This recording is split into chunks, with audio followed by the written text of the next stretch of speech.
back in baby's arms. Don't you love those loving arms? You're back in baby's arms. Hello, everyone. It's Charlton. Please subscribe to my channel and tap the notification bell. Don't subscribe to my channel. So, these two individuals, Igor Fruman, I believe that's his name, and Lev Parnas. Okay, they are Soviet-born. I think they're U.S. citizens, though. They are. I'm almost next to certain. Soviet-born individuals, which means they were born in the Ukraine when it was still part of the Soviet Union. So they're labeled as basically Florida real estate entrepreneurs, even though this matter sort of revolves around some energy company that they started. So I guess they did a triple Indy from real estate entrepreneur into energy business. So, but they've been arrested. Yesterday, they were arrested in Dulles Airport, which is in Virginia, which I assume is fairly basically outside of Washington, D.C., even though the indictments are coming from, southern New York. I assume prosecutors in New York, in Manhattan. I believe that's the Southern District of New York, So there was a previous story about this, which I'm obviously not going to go over again, about these individuals, their relation to Giuliani and a Ukrainian gas company called Naftogaz, in their efforts to basically change the management, oust the CEO, put their guy in place, who's already a senior executive there, who had come to Houston for an energy conference. These two individuals, another guy named Sargent, who's an oil magnate in, I think, Boca Raton, Florida. The three of them flew to Houston to meet this, I forget the guy's name, the senior executive of Naftogaz, who they wanted to elevate to chief executive, as well as reportedly Rick Perry, the former governor of Texas, was made multiple visits to the Ukraine and met with the new president, trying to basically have him fire the entire advisory board for this company, Naftogaz, and put in place, Republican donors and Trump allies, some of them from Texas, etc. Right. So that's what the previous story was, and that's still out there. And they're associates with Giuliani. They've been, assisting Giuliani, or Giuliani's been assisting them, pushing forward with an investigation into the Bidens. Whatever. Believe me, it's not good, dude. And we'll see. So they've been arrested, but on a different matter. They have representation right now. This dude, Dowd. I think his name's John Dowd. Is that right? John Dowd. John Dowd is right there. That is one of the president's former attorneys. I believe he may have been the first attorney in the Russia investigation. I'm not certain of that. I think he was before the president moved on to somebody else.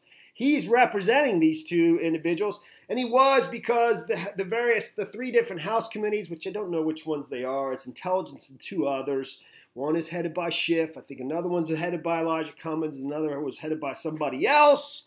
They were seeking documents from these three individuals. They wanted them to appear. And, this attorney, I think, put out at least one statement saying that, what they were asking for was too wide and broad in scope. They were basically harassing his clients and trying to intimidate them.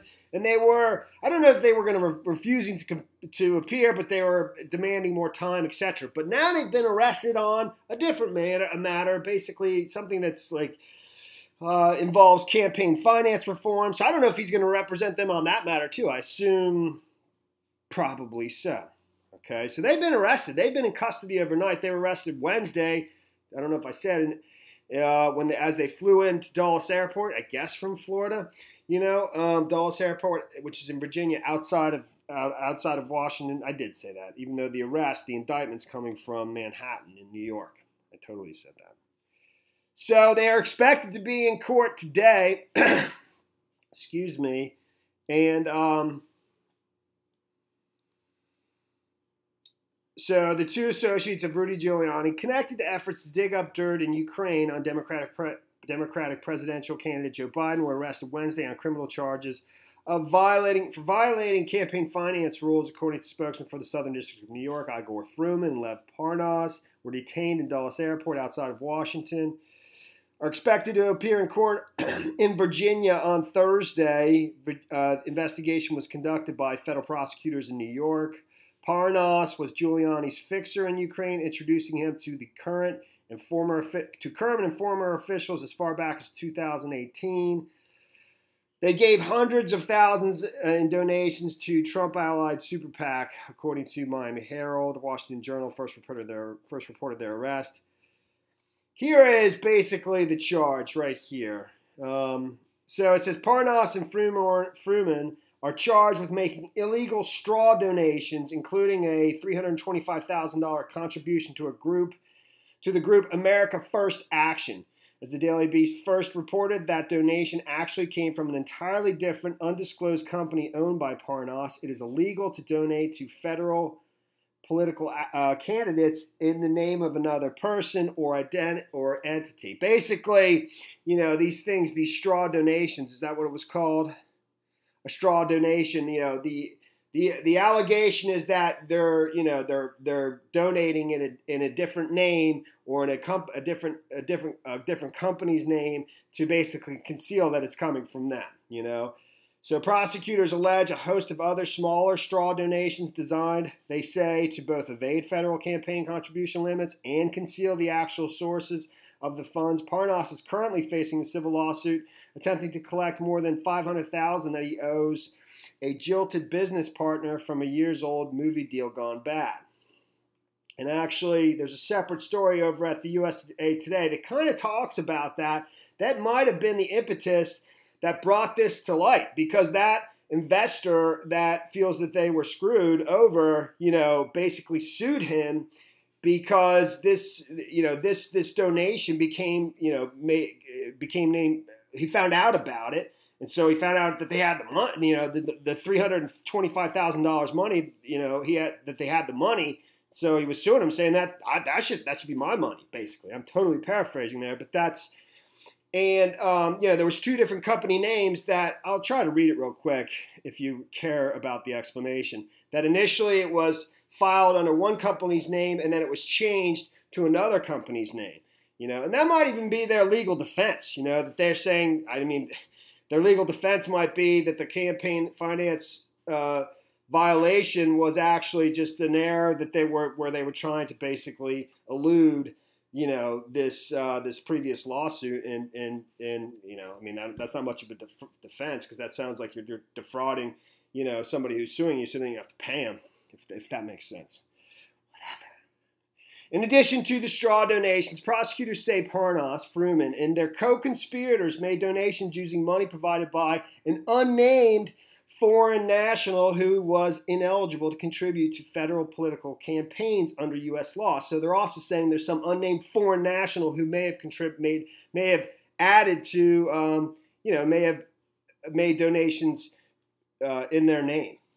Not good, dude. That's the allegation. Parnas and Fruman are central to an ongoing impeachment inquiry against Trump. The two men assisted Giuliani, the president's personal attorney, in his efforts to dig up dirt on Trump's political opponents in Ukraine. Among the objectives they sought was the removal of the U.S. ambassador to Ukraine, whom Giuliani believed was standing in the way of investigations he and Trump wanted to see launch into Joe and Hunter Biden's work in the country. So the accusation is that they pushed for the ambassador. The AP story, which I should bring up, man. Screw it. Such a turkey.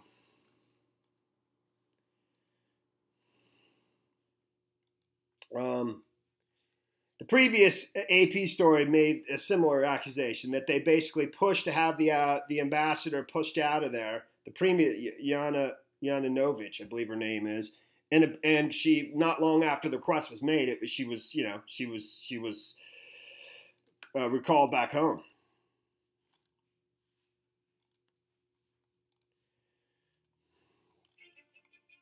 Trump bad. Hilarious.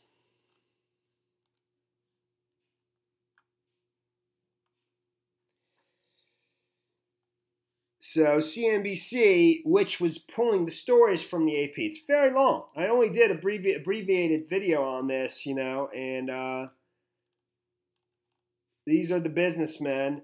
Ukraine, a resource-rich nation that sits on the geographic and symbolic border between Russia and the West, has long been plagued by corruption. At the center of the NAFTA gas plan, according to three individuals familiar with the details, were three such businessmen. Two Soviet-born Florida real estate entrepreneurs, Lev Parnov and Igor Fruman, and an oil magnate from Boca Raton, Henry Sargent.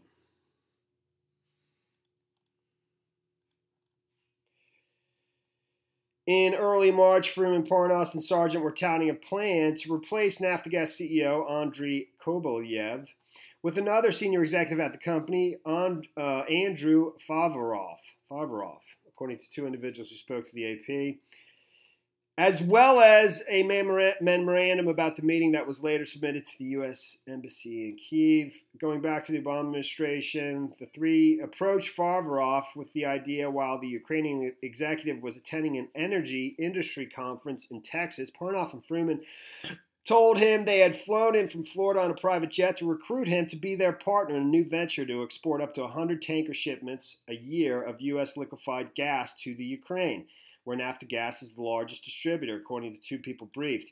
Sargent told Favorov that he regularly meets with Trump at Mar-a-Lago and that the gas sales plan had the president's full support, according to two people who said Favorov recounted the discussion to them. Those conversations were recounted to AP by Dale Perry, an American, blah, blah, blah.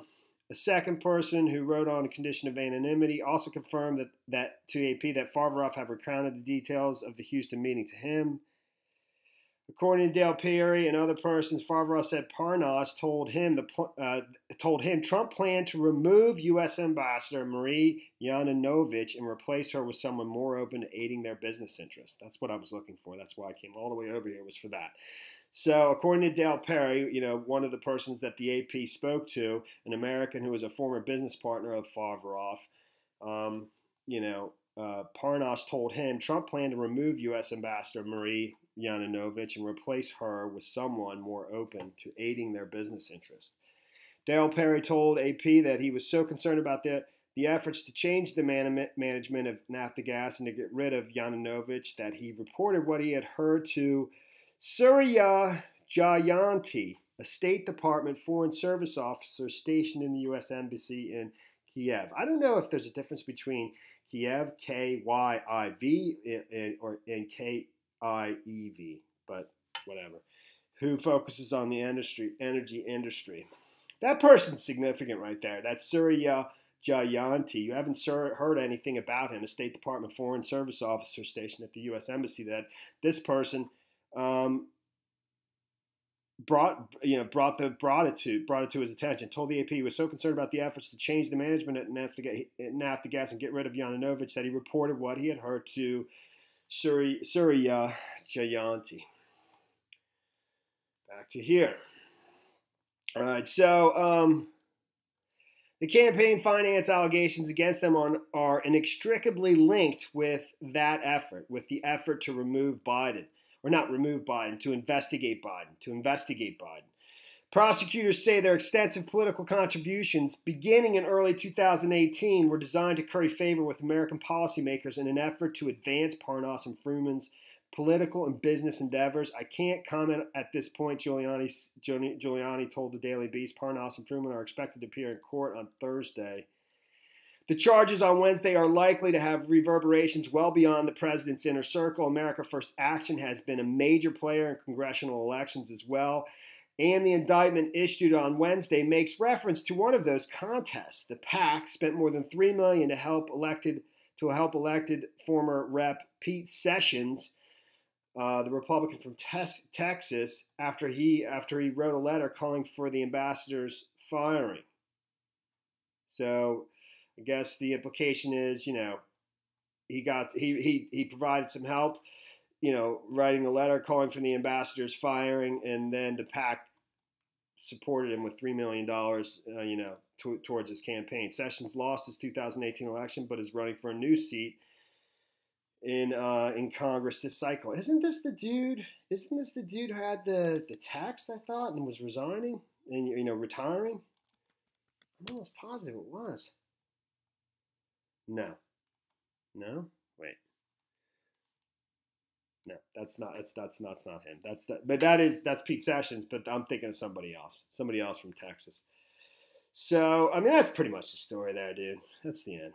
And that's the story there. That's the story there, man. Basically, it's boring. But they tell you a little bit of the specifics of how this investment changed. They changed how it was registered at the super PAC.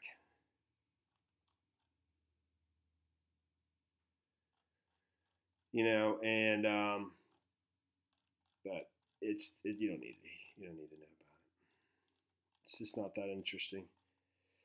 So the $325,000 campaign contribution, May 17, 2018, took a wayward path to America First Action, a political action committee that supports Trump's reelection. The contribution was attributed to the company Global Energy Producers LLC on the committee's report to the Federal Election Commission. Parnas was listed as CEO of the company and Fruman as president in other campaign documents. But the Associated Press found the money actually came from a different corporate entity, Aaron Investments One LLC, which was managed by Parnas and his wife. Aaron Investments had received $1.2 million from the proceeds of a private mortgage, May 15, 2018, secured by a condo unit in North Miami Beach, owned by a separate corporation tied to Fruman, according to the AP. Wire transfer records show $325,000 was then wired to Aaron Investments from Aaron Investments to America First Action, even though the contribution was credited to Global Energy Producers. 4 days after the contribution, on May 21st, Parnas posted a picture on Facebook of himself with Fruman and Donald Trump Jr. at a breakfast at the Beverly Hills Polo Lounge in California. That is this right here. I'm next to certain. And labeling it power breakfast, the caption said. Parnas had previously posted a picture of himself at the White House on May 1st, describing an incredible dinner and an even better conversation. I'm assuming that is this picture there. So, so